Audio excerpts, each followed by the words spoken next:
இன்னொரு உதயநிதி ஸ்டாலின் அவர் இப்போ பேச ஆரம்பிச்சிட்டார். பால்டாயில் கொடுத்ததெல்லாம் பஞ்சு டைலாக் பேசுது. பால்டாய் கொடுத்ததெல்லாம் பஞ்சு டைலாக் பேசுது. அப்பவே போயிருக்கணும் மேல் லோகத்துக்கு. இங்க இருந்துகிட்டு நம்மள உயிரை வாங்கிட்டு இருக்குது.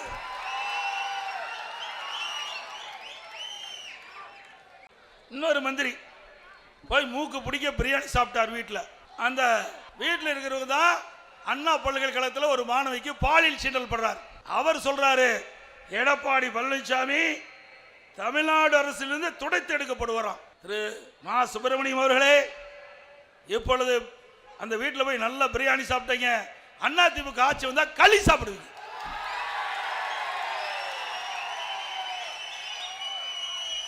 நாடே கேள்வி கேட்டிருக்குது, யார் அந்த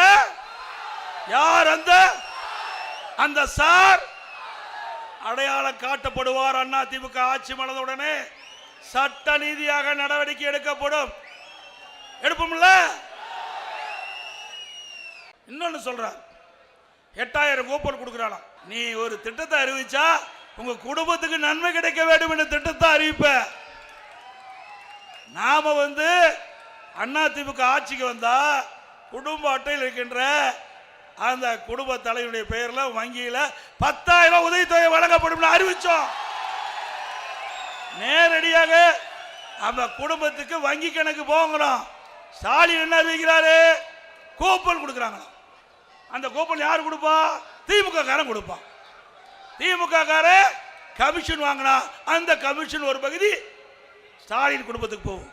ஆக ஒரு திட்டத்தை அறிவித்தால் கூட தன் குடும்பத்திற்கு வருமானம் கிடைக்கும் என்ற அடிப்படையில் தான் திட்டத்தை அறிவிக்கின்ற தலைவர் திரு ஸ்டாலின் என்பதை நாட்டு மக்கள் அறிவார்கள். உண்மைதானே?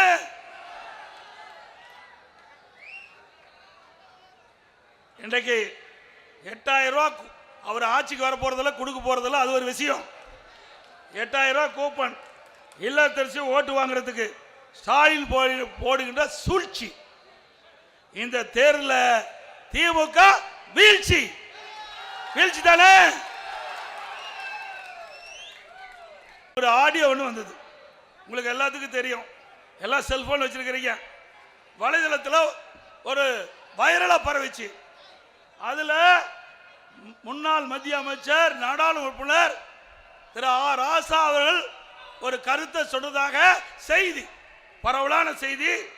அதுல முக்கியமா இன்றைக்கு சொல்லுவது கலைஞர் டிவிக்கு பணம் சென்றது என்று அவர் ஒரு செய்தி சொல்றார். பிறகு சமூக நீதி பேசும் திமுக சாதி பாகுபாடு இருப்பதை அப்பட்டமா இருப்பதா சொல்றார். மற்றும் திரு கருணாநிதி அவர்கள் உடல்நலம் கொண்டு இருக்கின்ற பொழுது அவரை வீட்டு சிறையில் வைத்ததாக குறிப்பிடுகிறார். இதைத்தான் நான் சொன்னேன். அவரை கண்டிக்க முடியல, திரு ஆர் ராசா அவர்களை கண்டிக்க முடியல. திரு ஆர் ராசா திமுக கட்சியுடைய துணை பொதுச் செயலாளர், முன்னாள் மத்திய அமைச்சர், இன்னைக்கு நாடாளுமன்ற இருக்கிறார்.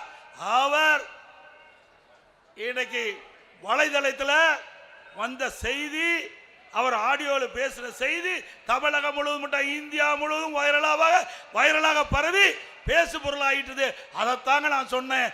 அவர் மீது கோவப்படுறதுக்கு போல என் மீது கோவப்பட்டு என்ன பிரயோஜனம்? ஆக இவர் பேச பேச இதில் உண்மை இருப்பதாக தெரியுது. திரு ராசா அவர்களை கண்டிச்சா இன்னும் பல ஆடியோ வெளியிட்டுருவார். அதனால அவரை கண்டிக்க முடியல. என் மீது கோவப்பட்டு நச்சு வார்த்தைகளை கக்கி கொண்டிருக்கிறார். நியாயமா? அது மட்டுமல்ல, அவர் பேசுறார், திரு ஸ்டாலினுக்கு பிரெயின் இல்லைன்னு சொல்றார். பாவம். யாரு சொல்றா?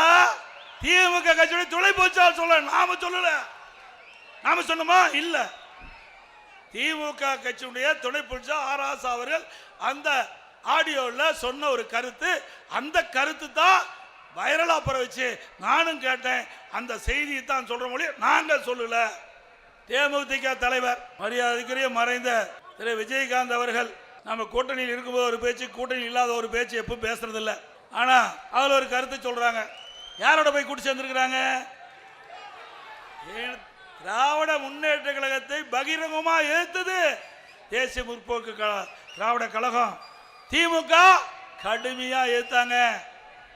இன்னைக்கு வடிவேல் அவர்கள் திரு கருணாநிதி மேடையில் இருக்கும் போதே கடுமையா பேசுறார். திரு விஜயகாந்த் அவர்களை கொச்சப்படுத்தி பேசுறார்.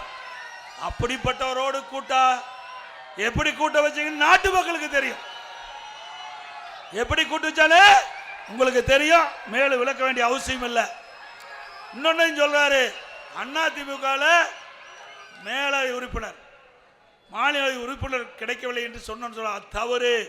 நான் 2026 எங்களோடு கூட்டணி அமைத்து சட்டமன்றத்தில் சந்தித்தால் நிச்சயமாக உங்களுக்கு மாநிலவை உறுப்பினர் வழங்கப்படும் என்று பகிரங்கமா தொலைக்காட்சியில் நான் பேட்டி கொடுத்தேன்.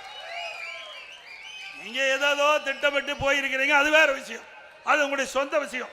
அதுக்குள்ள நான் போகவில்லை.